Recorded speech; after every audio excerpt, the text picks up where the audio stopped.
आकाशवाणी आमदार निवासच्या कॅन्टीनमध्ये पुन्हा वाद झाला। यावेळी कॅन्टीनमधले 2 वेटरमध्ये वाद झाला आणि 2 वेटर आपापसात भिडले। आमदार निवासस्थानाच्या कॅन्टीनमधला वादंग काही केल्या थांबायला तयार नाही। निकृष्ट जेवणावरून आमदार संजय गायकवाड यांच्या राड्यानंतर आणि एफडीएच्या तपासणीनंतर आता कॅन्टीनमध्ये काम करणारे वेटरच आपसात भिडलेत। किरकोळ वादातून या दोन्ही वेटरने एकमेकांना मारहाण केली। या वादात काही नागरिकांनी आणि इतर कर्मचाऱ्यांनी मध्यस्थी करत परिस्थिती नियंत्रणात आणली। कॅन्टीन मधलं अंतर्गत वातावरण किती बिघडलंय हे या घटनेवरून पुन्हा एकदा समोर आलं। आमचे प्रतिनिधी कपिल राऊत आहेत, त्यांच्याकडून आपण सविस्तर माहिती घेऊया।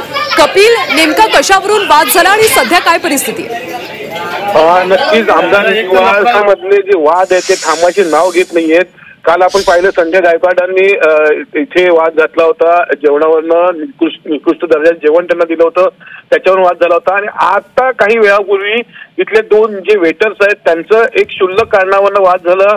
वाद हा मारामारीपर्यंत गेला, हाणामारी झाली। त्याच्यानंतर तिथले जे काही लोक होती, स्थानिक लोक होती, जे जेवायला लोक आले होते, त्यांनी मध्यस्थी केली आणि तो वाद मिटवलेला आहे।